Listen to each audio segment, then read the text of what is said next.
원래 서울대 갈 수 있을 만한 애들만 뽑았어요. 그게 뭐 그렇게 자랑할 거예요. 그리고 무슨 문제 찍어서 뭐 자기가 예상한 게 나왔다. 아니 예상을 2000문제 했는데 거기서 두세 문제 나왔어요. 어쩌라고.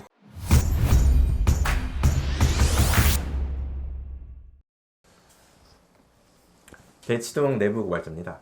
오늘은 영어 교육의 이 문제점에 대해서 좀 말씀드리려고 소중한 게스트 한 분을 모시고 진행을 해보겠습니다. 성북구에서 스카이 영어를 운영하시는 남현욱 원장님이십니다. 예, 반갑습니다. 성북구 스카이 영어의 남현욱 원장입니다. 오늘 뭐 목소리로만 출연하게 됐는데 두 분 원장님들과 학부모님들과 이제 학생들이 가지는 고민과 이런 것들에 대해서 좀 재밌고 유익한 얘기를 좀 나눠보도록 하겠습니다. 다들 이제 공감하실 만한 내용인데요. 학교에서 배우는 내신 영어 가지고 수능이 왜 커버가 안 될까? 왜 따로 공부를 해야 될까? 이런 거에 대한 약간 고민이 아니라 뭐 현실이죠. 예.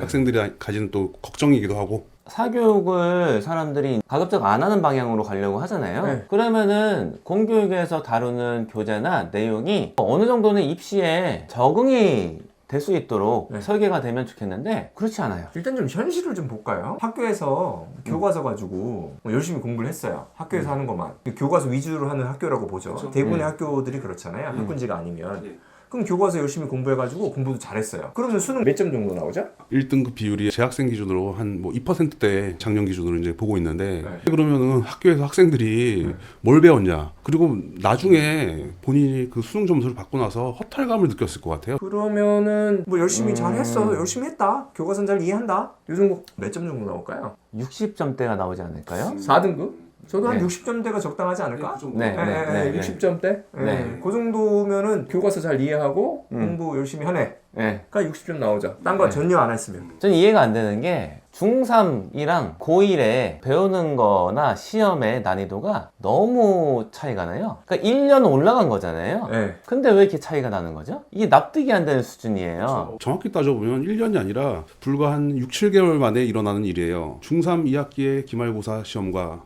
고1 중간고사 시험의 난이도가 비교를 할 수 없는 수준인데 사실 학부모님들도 다들 알고 계세요. 중등 점수를 믿을 수가 없다. 우리가 생각할 때 좀 납득이 안 가는 바가 많잖아요. 그 문제에 대해서 좀 생각을 좀 해볼 필요가 있다고 생각해요. 렉사의 지수로 보면은 중3 교과서는 미국 기준으로 봤을 때 초등학교 수준이에요. 고등학교 올라가서 보는 모의고사는 고등 수준이랑 비슷하거든요, 실은. 고3이 보는 수능은 현지 학년이랑 똑같잖아요. AR 포인트나 네. 렉사의 지수로 보면은 고3을 능가한 수준이 나와요. 왜 이렇게 비약적으로 난이도가 증가하냐? 이게 좀 단계적으로 가야 될 텐데 너무 이상하다? 뭐 이런 생각은 해요. 비약이 단계적으로 있어요. 아, 그러네요? 일단은 갭은 어디냐? 남 원장님께서 말씀하신 것처럼 중학교까지 네. 학교에서 배운 거랑 고등학교 가면은 갭이 커요. 그리고 고등학교에서 그 교과서랑 배우는 거랑 모의고사랑 갭이 커요. 그리고 모의고사 1학년 거랑 수능 거랑 보면 또 갭이 엄청나요. 불과 3년 사이에 엄청나게 많은 그 실력 향상을 예상을 하는 건지 차이는 너무 많이 나요, 솔직히. 말도 안 돼요. 교과서 진도 엄청 느리게 나가잖아요. 중3 1년 동안에 배우는 교과서 본문의 양, 그거를 다 합치면은 고등 모의고사 한 회분 분량이 나와요. 고등 모의고사 한 회분이라는 거는 70분 동안 문제 풀잖아요. 그 양을 1년 동안 교과서로 배우거든요. 이게 뭐죠? 70분 동안에 읽어서 이해해야지 맞출 수 있는 문제를 모의고사로 내는데 그걸 어떻게 1년 동안에 교과서로 배웠을까. 그리고 고3 되면은 수능 특강 시리즈 나오잖아요. 시리즈 3개 정도 있는데 솔직히 말씀드리면은 한두 달 안에 한 권씩 끝나야 돼요. 그렇게 안 하면은 소화가 안 되거든요. 양이 엄청나거든요, 그게. 그럼 말이 안 되잖아요. 중학교 교과서 생각하면 힘든데 중학교 교과서 이제 한 권이잖아요. 1년치 배우는 거 한 권. 한 권을 읽는데 1시간도 안 걸릴 것 같아요. 근데 실제로 제가 이제 지도를 하면은 6학년, 5학년 이런 아이들도 책을 7시간, 10시간씩 읽어와요. 어떨 때는 14시간씩 읽어와요. 일주일에. 그러면은 교과서에 20배 읽어오는 거예요. 매주. 그렇게 몇 년을 공부를 해야지 수능을 어느 정도 맞을 수가 있는 거예요. 말이 안 되잖아요. 너무 괴리가 크기 때문에 어떻게 보면 이제 학습자의 생존의 본능으로 인해서 결국은 사교육을 계속 찾게 되고 과도한 뭐 교육이라고 비판을 받기도 하는데 생존을 위한 어쩔 수 없는 어떤 선택이 아닐까 이런 생각도 자주 하게 됩니다. 그러니까 구조적인 거죠. 수능이 그렇게 만들어져 있는데 그거를 맞춰서 해야죠. 아이들은 준비를 해야죠. 그리고 준비를 시켜줘야 되는 게 부모님들의 생각이고 아이들도 이제 스스로 길을 찾으려고 하고 근데 이 교과서만 읽어가지고는 안 되는데 더 어이없는 건 뭐냐면은 교육 관련해서 발표할 때 교과서 중심으로 공부하면 잘 된다고 하는 거예요. 그거는 완전히 사람들 속이는 거잖아요. 그거 잘 모르는 사람들 그거 믿거든요. 제가 어렸을 때 믿었어요 그거를. 고생 많이 했잖아요 제가. 차라리 있는 그대로 말을 해주던가 교과서만 해서는 절대 안 된다 이렇게 말을 해주던가 해야지 교과서 중심으로 하면 잘 됩니다 뭐 이렇게 얘기를 하니까 이거는 정말 의도가 뭐냐 이런 생각을 하게 되는 거죠. 또 어떤 문제가 있을까요? 현실적으로 문제가 매우 많은데 교육에 대해서 생각을 해보면은 이런 것도 이제 문제가 될 수가 있어요. 수시 체제에서 쓸데없는 평가라든지 이런 게 너무 많다고 저는 생각을 해요. 학교에서 이제 벌어지는 교육 환경 자체에서 학생들 스스로 이제 케어할 수 없는 이런 분량으로 책정이 돼 있기 때문에 그 부분 자체에 대해서 좀 문제가 좀 있지 않나 이 생각도 좀 많이 하고 있습니다. 아이들이 예. 스스로 하기 좀 어려운 준비하기 어려운 수행평가 같은 거 그쵸, 말씀하신 예, 것 같아요. 스스로 하기 좀 어려운 수행평가 어떤 게 있을까요? 갑자기 느닷없이 영어 원서를 읽고 장문에 글을 써와라 이런 얘기하는데 사실 글 쓰는 거 알려주지 않아요. 학교에서 장문 수업이 없어요. 없는데 교과서 해석하다가 갑자기 글을 써오라고 하면 이거를 누구한테 배워서 쓰라고 하는 얘기지? 이런 생각이 많이 들더라고요. 사교육 뭐 경진대회라고 저는 생각을 하는데 그런 식으로 저는 생각을 하고 있습니다. 실질적으로는 사교육 없이는 이거는 수행하기가 불가능한 거죠? 그쵸. 뭐 불가능하다고 봐야죠. 그리고 뭐 쓰는 학생들 보면 네이버 엄청 찾고 팝하고 돌려서 쓰고 하는데 큰 의미가 있을까? 이런 생각을 자주 하게 돼요. 아이들이 할 수 있는 능력을 키워주지는 않았는데 그거를 이제 하라고 그렇죠. 강요를 하는 거죠 사실상. 그렇죠. 그럼 아이들은 또 점수를 받아야 되니까 사교육을 받던지 뭐 혼자 열심히 이것저것 찾아보는데 선우가 바뀐 것 같아요. 그걸 네. 자꾸 그러도 학생들이 이제 학원으로 들고 옵니다. 그거를.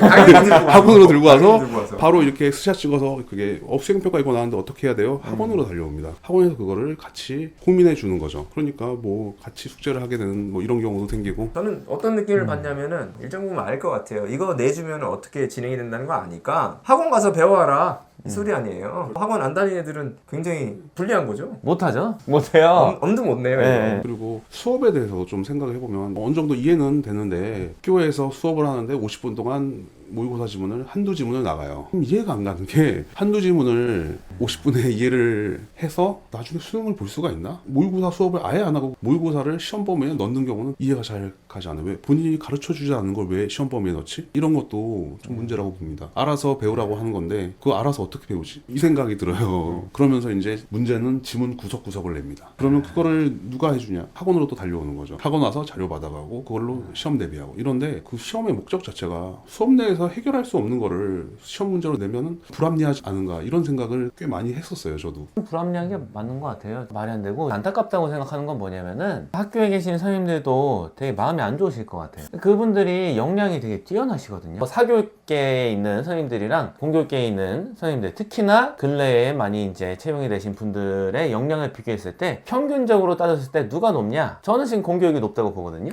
요새 임용고시 같은 거 통과하기 엄청 힘들잖아요. 비교를 하자면은 미국 공립학교에서 지도하신 분들과 한국에서 지도하시는 선생님들 보면은 인성이라든가 능력 자체가 한국 분들이 훨씬 우수해요. 그런데 공교육에 계시는 선생님들 얘기를 들어보면은 온갖 그 행정 처리 이런 거랑 페이퍼워크 이런 걸로 가둬놓는 느낌이에요. 그러니까 아이들 지도하는 거에서 네. 중심적인 거 말고도 회사에서 서류 이렇게 돌리는 것처럼 그런 거 많이 한다고 저 들었거든요. 예. 관료주의적인 문제라고 하잖아요. 네. 그게 너무 심하니까 아이들한테 교육에 이제 쓸 여력이 좀 없어지는 것도 있는 것 같고 네. 왜 교과서로 사람들을 묶어놓냐 이게 다 상황이 다르잖아요. 네. 학교마다 반마다 상황이 다른데 다 똑같은 거 쓰게 하고 30명씩 애들 배치시켜 놓으면은 저도 못할 것 같아요. 못해요. 실질적으로는 교육부에서 시킨 대로 교육을 하면 잘 안 돼요. 오히려 교과서 말고 자기가 가진 역량을 이용해서 다른 데서 좀 자료 좀 가져오고 아이들을 지도할 수 있도록 도와주면 잘 돼요. 인재들을 다 모아놓고 정책으로 옥죄고 역량 발휘 못하게 만드는 이런 구도인 것 같거든요. 학교에 계시는 선생님들도 되게 좀 괴로울 거예요. 다른 애들이 한 교실에 모여 있는데 개별 지도하는 식으로 하는 것도 권장사항은 아닌 것 같더라고요. 그럼 이제 일괄적으로 설명하는 수업을 하게 되는데 다 다른 애들 모아놓고서 그게 되나? 말이 안 되잖아요. 그리고 70분 안에 다 풀어야 되는 그런 정도의 양을 1년 동안 나눠서 가르치라고 하는데 뭘 어쩌라는 거야 이게 진짜. 교육하다 보면은 느끼는 건데 중1 올라가면 교과서를 학생들이 받아보고 깜짝 놀랍니다. 고1, 고2 모의고사를 풀고 있는데 중1 교과서에 뭐가 나오냐면 MREG가 나와요. 비동사의 선택. 학생들이 허탈해 하더라고요. 얘기를 안 해요. 교과서를 얘기를 안 하는데 안타깝죠. 또 교과서를 쓰는 사람들 얘기 들어보면은 가이드라인이 굉장히 타이트해서 그거를 어겨서 쓸 수가 없더라고요. 그러니까 그렇게 쓸 수밖에 없어요. 그분들이 역량이 좋으신데 그렇게 쓸 수밖에 없더라고요. 대체 정책을 만들 때 무슨 생각을 하고 만드는 거냐 이런 생각을 하게 되고. 그러니까 제가 만약에 중학교에 가서 아이들을 지도한다 그러면은 교과서 말고 맨날 자료 만들어가지고 줘야 될 것 같아요. 그래야지 공부가 제대로 되고 나중에 뭔가 할 수 있는 준비가 되잖아요. 고등학교 준비시키고 자꾸 읽게 하고 뭐 많이 듣게 하고 많이 만들어서 줘야 될 것 같아요. 그럼 또 힘들잖아요. 안 그러면 애들 준비도 안 될 거고. 현실하고 좀 동떨어진 교육 방법, 교재라든가 교과서 이게 참 힘든 점이다. 지금 교육에. 저는 또 뭐 이제 문제라 생각하는 건 뭐냐면은 이 잘 못하는 학생들 있잖아요. 상위권에 못 드는 학생들, 중위권에도 못 드는 학생들, 이 학생들을 제대로 가르칠 생각이 별로 없는 것 같아요. 솔직히 말씀드리면 공교육도 그렇고 사교육도 좀 그런 것 같아요. 사교육 시장에서도 마찬가지로 대체로 상위권 중심으로 생각을 하거든요. 어떻게든 잘하는 애들 끌어오려고 하고 해. 이렇게 생각하지 이 잘 못하는 애들의 역량을 어떻게 길러줘서 좀 잘하게 만들 거냐 이 고민을 별로 안 하는 것 같고 노력을 별로 안 하는 것 같아요. 버리는 수다 이런 느낌이 들고 공교육도 마찬가지예요. 애들이 못 따라갔을 때 그걸 어떻게 뭐 보완해 줄지 제도적으로 돼 있는 거 없잖아요. 제도가 없더라도 실질적으로 이루어지면 되는데 그것도 없잖아요. 그럼 걔는 들러리만 쓰고 맨날 자고 있고 뭐 이러잖아요. 이거는 굉장히 큰 문제라고 생각을 해서 바꿨으면 하는 생각이 있는데 어떻게 보십니까? 개별적으로 이제 케어를 해주는 뭐 이건데 고등 올라오면 이제 뭐 내신반이다 해서 이제 학교별로 30-40명씩 모아놓고 솔직히 케어하기 힘들거든요. 불가능하다고 봐야 되는데 거기서 사실 또 보면 돋보이는 학생들이 2-3명 있으면 와 성공했다 이걸 보는 건데 돋보이는 학생들의 비중이 사실 뭐 한 10%? 10%면 엄청 뭐 이게 난리가 나요. 거의 근데 객관적인 수치가 나오더라고요. 40명이면 2-3명, 3-4명 이렇게 나오는 건데 그러면 그 학생들이 주목을 받아야 되는 게 아니라 우리가 신경을 써야 되는 것은 나머지의 80에서 90% 되는 학생들이 도대체 어떤 생각을 하고 어떻게 받아들일 수 있을까. 그것도 좀 현실이죠. 들러리라고 뭐 생각을 들 거예요. 겉으로는 화려해 보여도. 뭔가 수업을 하고 천천히 받아들이고 점수가 안 나온 아이들이 사실은 더 많은 생각을 요구하고 다면적으로 좀 접근할 필요가 있어요. 네가 이해한다니까 한 번 더 읽어봐 이게 아니라 얘는 지금 공부할 때 어떤 생각이라든가 마음이라든가 방해하고 있는 요소가 많아요. 일반적으로. 그러면은 얘랑 뭐 한마디라도 더 하고 마음을 읽으려고 하고 이런 거를 해야지 얘네들이 좋아지거든요. 손 진짜 많이 가잖아요. 생각을 많이 해야 되고. 근데 이제 거꾸로 가니까 오히려 손을 안 대도 잘 되는 애들한테는 관심을 주고 손을 좀 대야 되는 아이들한테는 이제 관심을 안 주니까 이게 자꾸 벌어지는 거예요. 학원을 돋보이게 만든 학생들을 만들고 싶어 하는 거지 학생을 정말로 돋보이게 만들려는 시도는 그다지 많이 하지 않는 것 같아요. 씁쓸합니다. 제가 받은 교육으로 말씀을 드리면은 사립고등학교 미국에서 나왔잖아요. 기본이 다 돼요. 애들이. 그러니까 안 되면 되게 만들어요. 데리고 와요. 불러가지고 따로 얘기하고 되게 만들어요. 이게 책임을 지는 약간 교육이 실제로 이루어져요. 학비도 비싸고 전통도 있고 하니까 책임을 지게끔 만드는 거예요. 서로서로. 그런 문화가 있어요. 그래서 기본은 하고 간다. 최소한의 것은 하고 간다. 근데 그 기본 수준이 계속 어렸을 때부터 유지가 되니까 높아요. 이게 아이들이 모두 잘 못하는 건 아니고 한두 개가 빠졌는데 그 이빨이 빠지다 보니까 자꾸 실력이 떨어지는 거잖아요. 그때 한두 개 채워놓으면 평균은 다 가는데 그러니까 애들이 웬만한 대학교 다 가는 거예요. 똑똑하지 않아도 이렇게 챙겨주니까. 저희 이제 수업할 때 보면은 저희 이제 좀 특징적으로 보는 게 도움이 필요한 아이들 한두 개 도움은 좀 괜찮을 것 같은데 이런 아이들한테 마음이 많이 가잖아요. 네. 그렇죠. 아픈 손가락. 걔 붙들고 얘기하다가 잘하는 애들 놓치고 뭐 이럴 때가 좀 있는데 그럴 때가 있어서 그것도 좀 미안한데 못한 애들만 계속 부르고 잘하는 애는 이제 잘하니까 관심 별로 안 주고 뭐 이럴 때가 있는데 그래서 이제 따로 묶어놨잖아요. 잘하는 애들은. 그러면은 좀 괜찮더라고요. 전반적으로 교육계에 계신 분들이 반성을 해야 된다. 공교육이고 사교육이고 똑같아요. 애들을 방치하면 안 된다. 저는 또 개인적으로 소외받으면서 공부한 적이 좀 있었기 때문에 이걸 너무나 잘 이해를 합니다. 힘들어요, 이 학생들. 심적으로. 문제가 되는 게 또 뭐 있을까요? 편의주의적인 교육. 이거를 게스트로 오신 남 원장님께서 말씀을 하셨는데 쉬운 거 가르쳐요. 쉽게 가르치고. 아이들이 진짜 필요한 게 아니라 쉽게 가르친단 말이에요. 힘든 일 안 하잖아요. 대표적인 게 글쓰기 첨삭지도. 이게 손이 엄청 많이 가잖아요. 네. 안 해요? 근데 시험은 또 쓰기 시험 내잖아요. 어쩌라는 거죠? 쉽게 가르치고 어렵게 물어본다. 오, 네, 맞아요. 예, 이거예요. 맞아요. 예, 예. 교육 전반적인 게 그런 것 같아요. 만연합니다. 정성을 좀 들여야 될 거 아니에요? 네. 나를 선생님이라고 불러주고 나를 이제 바라보고 있는 애들이 있는데 걔네가 엉성하지만 8줄 쓰는데 적어도 30분 걸려요. 보통 애들은. 네. 그렇게 30분 이상 혹은 1시간 시간 들여갖고 뭘 써왔는데 안 들여다보고 그냥 버리던가 그냥 띡띡 하고 돌려주잖아요. 이게 뭐예요? 이런 사람들이 대다수예요, 실은. 공교육, 사교육 가릴 거 없어요. 그래 놓고서 무슨 글쓰기를 잘하게 바라고 무슨 서술형 문제를 낸다느니 뭐 하는 거죠? 논리 구조가 변형되기 시작하게 돼요. 문법 수업하면은 문법에 맞게끔 쓸 수 있도록 나는 교육을 했다고 이렇게 생각을 하고 그중 일부는 방법을 찾아서 주관식 같은 거 쓰면 문법 맞게 쓰거든요. 그러니까 얘는 할 수 있으니까 나는 내 임무를 했다. 근데 90% 아이들은 그게 안 되잖아요. 그러면은 이건 뭐 어쩔 수 없지. 뭐 이렇게 하고 가는 거예요. 그게 아니라 S 붙이고 안 붙이는 거 이런 거 막 쓰게 해가지고 틀렸다 맞았다 하고 오답 정리하고 확인해주고 막 첨삭도 하고 계속 훈련시켜야 되는데 그래야지 그 부분이 좋아질 거 아니에요. 그리고 뻔히 알잖아요. 시험에 많이 나온다는 거 이거. 그러니까 이렇게 교육을 시켜야 되는데 설명 쭉 하고 설명했으니까 이제 나는 할 거 다 했다. 네. 아닌데 실제로는. 설명을 통해서 못 배우잖아요. 네. 그런 거는. 훈련을 통해서 하는 건데 훈련 안 시켜주고 잘하게 또 기대해요. 반성해야 된다 이런 생각을 합니다. 저도 뭐 교육 이런 거 좀 배웠잖아요. 그래서 페다가기라고 해요. 페다가기. 가르치는 건데 굉장히 안 좋은 뜻으로 얘기를 해요. 선생님이 수업하고 이렇게 일방적으로 가르치는 거를 트래디셔널 페다가기라고 그래가지고 이거는 망하는 길이다. 이렇게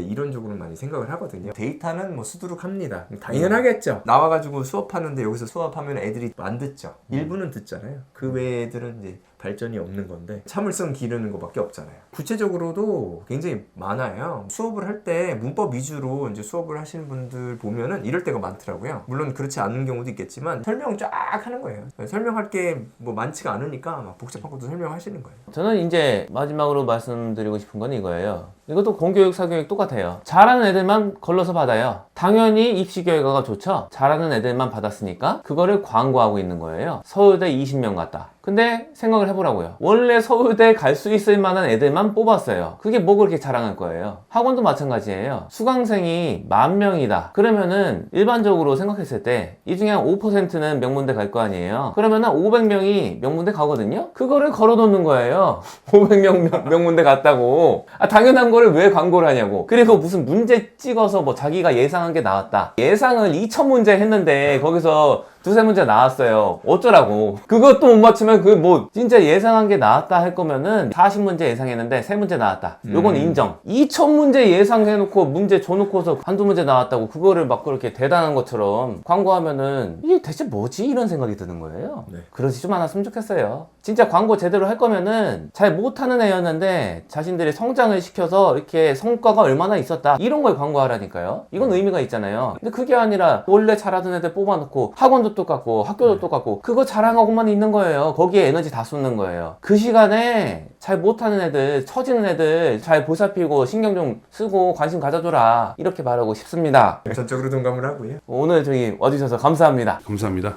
감사합니다.